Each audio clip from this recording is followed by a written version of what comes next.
Hello friends, I'm Jeanette and you're visiting the Neal's Homestead. This is going to be the second video in a series of Impossible Pie videos. My first video was about the original Impossible Pie, which was a coconut one.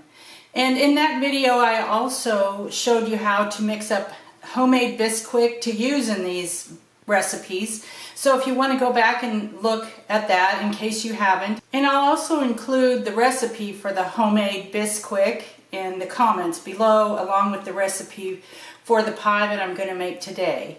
And today is quiche. I'm going to use the same basic Impossible Pie recipe, but I'm going to make it into a main dish instead of a dessert.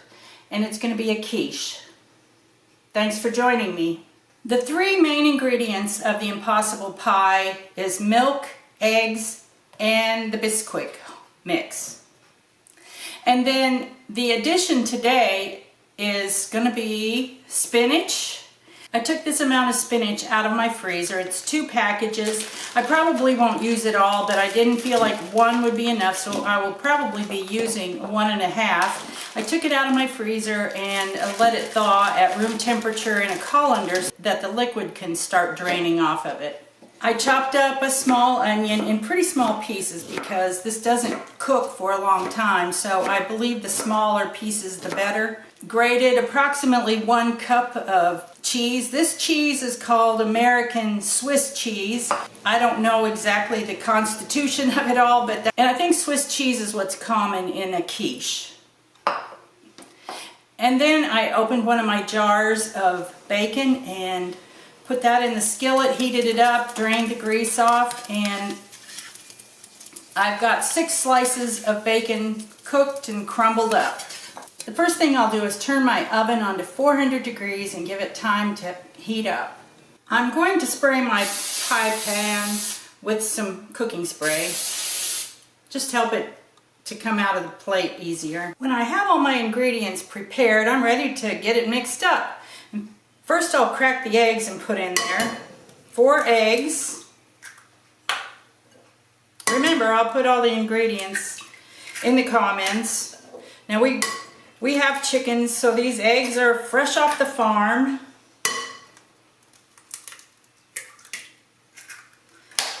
I'll give them a quick stir.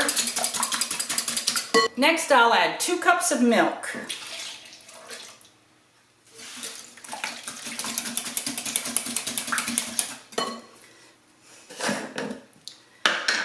Then 1/2 cup of my homemade biscuit mix.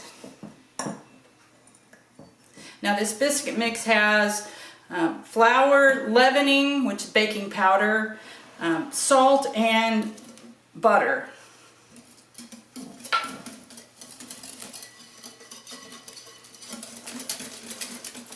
That's the basic mix. Then we'll add our extra ingredient that's going to turn it into a quiche. I grew and froze this spinach, and so it's pretty much whole. I blanched it before I froze it. I didn't squeeze it out hard, so I still need to do that. And first I'm going to take a pair of scissors and cut it up so I won't have big long strings of spinach in there that would not be very appetizing. After I get the spinach all cut up, I'm going to squeeze the juice out of it. I'm going to squeeze it pretty hard and make it fairly dry because the juice would make my quiche wet. I want the flavor, the nutrition, and the substance of the spinach in there, but I don't want the wateriness added to it. And after I get that all squeezed out, I'm thinking I might go ahead and use that whole amount of spinach. And as far as the juice is underneath it, I'm not going to throw that away. If nothing else, I'll drink it or I'll have old guy drink it. I will add the spinach. I've cut it up, remember, but I'm tearing it up as I'm adding it with my fingers, so it's because it tends to want to clump together. Then I'll add my chopped onions.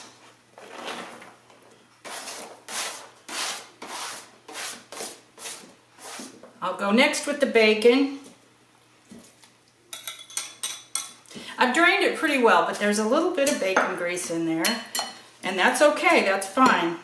If Finally, I'll add the cheese. And I'll kind of turn it all to mix it gently. Wasn't that simple? Just put all those ingredients together.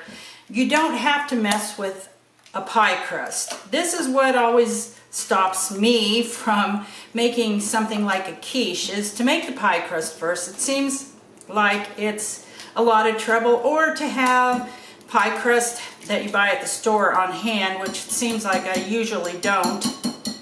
We actually don't go to the store that much. I'll pour it into my pie plate. Now, it won't swell up too much, but you need to make sure you have a little bit of room for it to puff up. You wouldn't want this kind of mess flowing out into the bottom of your oven. Spread the ingredients out, make sure they're spread out evenly. We'll get this into the oven. Now this is pretty sloppy, soupy, so you need to be careful that you don't spill it as you're getting into your oven. I'll be baking that for 30 minutes. The timer's gone off, so we're gonna check it like we did with the coconut one and give it a jiggle. It's not sloshy in the middle, so I think it's done. But we'll also do the knife test. Just insert a knife. Well, that didn't come out quite so clean, but it could have something to do with the cheese. The cheese is gooey in there. So in this instance, I'm going to go with the no slosh test, and I'm going to go ahead and take it out. And I'll be setting it here to cool for a little while before lunch. We'll eat it warm, but I want to let it cool and kind of set up first. Stick around for a taste test from old guy. Well, it's lunchtime, and so we're gonna cut the pie, the Impossible Quiche pie. And I'm hoping he might eat a quarter of this. I mean, that ought to be a pretty good amount for a meal, I would think, but he doesn't like to eat very much. Getting that big piece out is not going to be the easiest thing. I had to get something a little broader to get the whole thing out without wrecking it. Okay, that's really got a lot of substance to it. I guess if he wants it all, he can have it. If he doesn't, he doesn't have to eat it. We'll do something else with it. Okay, old guy, here's your lunch. Yeah, looks like we're eating good today. It's pretty green. Green's not your favorite food color. But you like spinach. It's got spinach, cheese, and bacon. That ought to be a pretty well balanced meal, especially with the homegrown tomatoes still. So, maybe I'll make it through the afternoon now.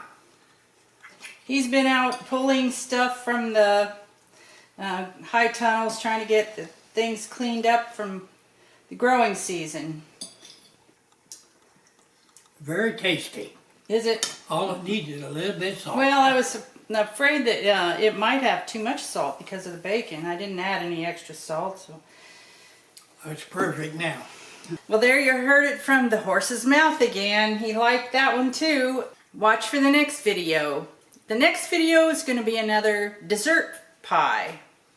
See you next time.